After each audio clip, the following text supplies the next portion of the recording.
Old friends are like old memories. They always remind you of your past, and we are reminding ourselves of the past episodes from this week of Good Company for the best of Good Company with me, Hollie Taylor.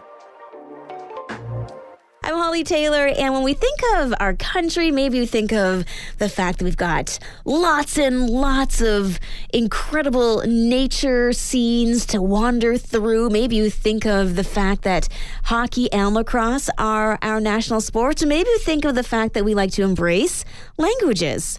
Specifically, our two national languages, English and French. So I was a little surprised when I saw this stat. And I don't know if it includes Canada. I think it's just the U.S. From diving into the article a little bit more, but one of the higher rates of bilingualism is in the U.S. It kind of makes sense, though, when you think of how close they are to the Mexico border, a lot of immigration happening. So apparently, about 23% of the U.S. population is bilingual. Most of those, it's English and Spanish. So they are just a few points higher than France and Britain. And it's interesting to see even more bilingual of a nation than Germany or even in Italy. So in the U.S., coming in strong with people learning more than one language, which is, I think, maybe in part because of immigration, maybe in part because of just the desire to be able to have fluency in different languages. I mean, you're traveling, it's great to be able to speak that language. So there you go. The studies are in. And if you want to find the most bilingual country, looks like it might just be the U.S. On that note, it makes me wonder, how many languages do you know? My children's swimming instructor, he speaks 3 languages. I'm so fascinated by that. I can barely speak English on a good day. Ask producer Mike. As he laughs in the background. How many languages do you speak, producer Mike? Only one. Anglais. Oh, there you go. Ooh, but you said it with some flair. Oui. My kids are learning French, thanks to French immersion. So they laugh at me whenever I try to read French signs, especially my oldest, who grew up learning the bulk of her French in Alberta, which, ironically enough, we found gave her a better handle on the French language. So that was funny. I did not expect that. And yeah, she'll be like, Mom, no, it's le. What? Well, it depends on her teacher, too. So she first learned one as and now it's like very Quebecois.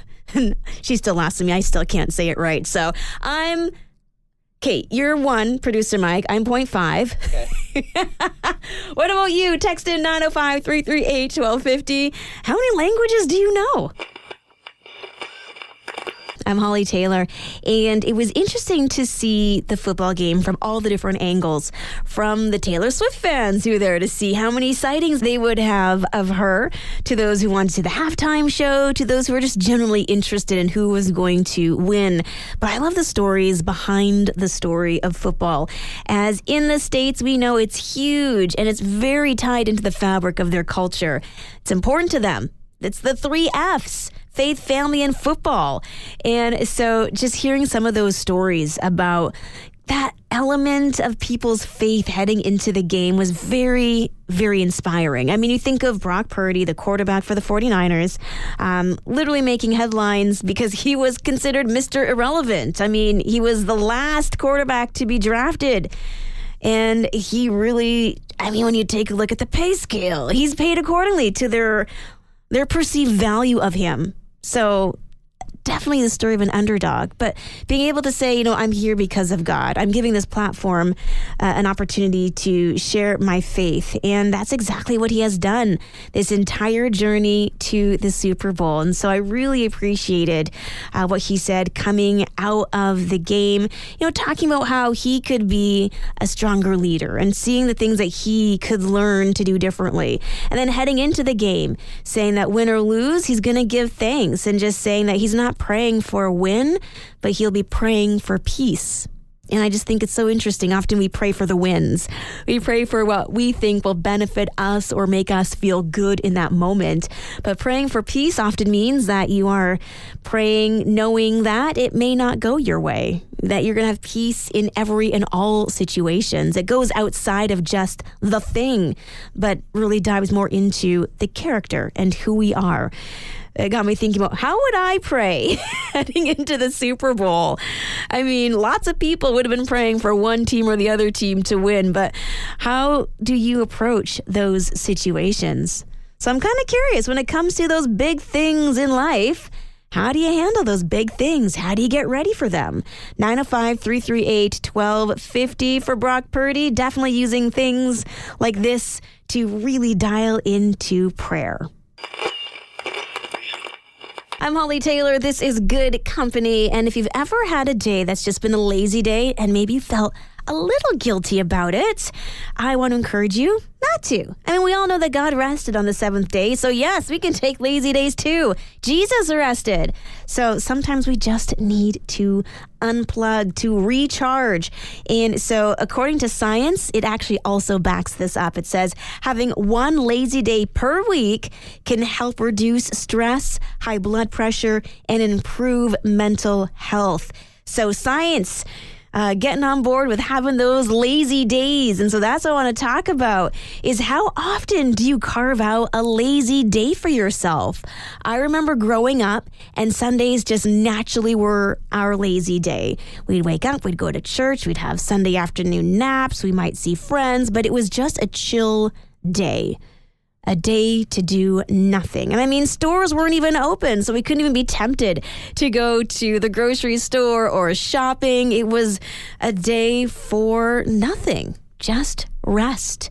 And so, yeah, I feel like we don't do it as often as we should. So we try to have at least a Sabbath day of doing things that maybe give us a little more joy, because I can have a restful or a lazy day and it includes doing something fun and activity filled with my kids. So I wouldn't say so much the lazy days are doing nothing, but unplugging and finding the things that allow you to recharge. So when are you having those lazy days? Do you do it weekly? Science says yes, we should. So now we have we can get doctor's notes for this maybe. I don't know. I'm going to have to ask my doctor. But lazy days, how often are you getting them? 905-338-1250. I'm Hollie Taylor. We're talking about how good you are at keeping a secret. You can text in your stories at 905-338-1250. I got a message here. This is from Neil. He said that he had the very challenging task of keeping a secret. His daughter was pregnant with baby number 1, the first grandbaby. So very exciting, but he had to wait until she gave everybody the go-ahead nod.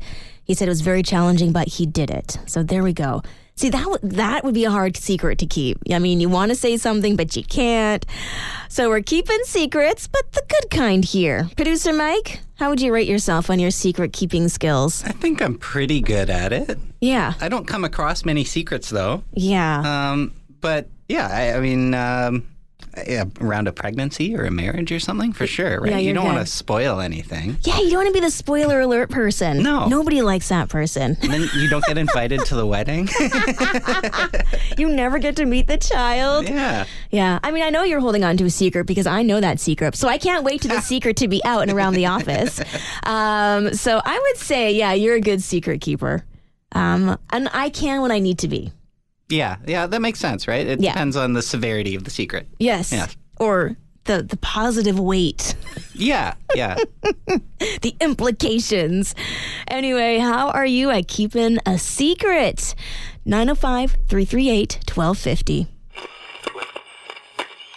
I'm Hollie Taylor, and it is really incredible just to see where technology is taking us as we've seen so many developments with different kinds of medical devices, different kinds of literally everything. Even how we listen to music now has changed over the years, and they have now unveiled the first ever prosthetic limb that actually allows the wearer to sense temperature, which is incredible and something I never even thought of.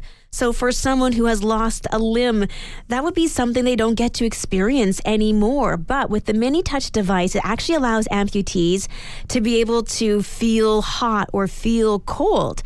And they use thermal information at the fingertips of the prosthetic hand.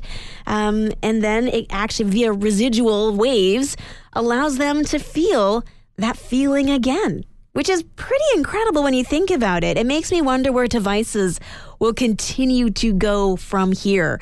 I don't know. I'm thinking Terminator, maybe. I don't know. But the innovation is really and truly mind-boggling, and how that would be such a game changer for someone to once again be able to feel those kinds of things, things they once thought or took for granted. So there you go. Scientists in Italy and Switzerland hoping that this could be something that they use for all kinds of prosthetics, for all kinds of different sorts of amputees. So incredible. We're going to be waiting. What comes out next?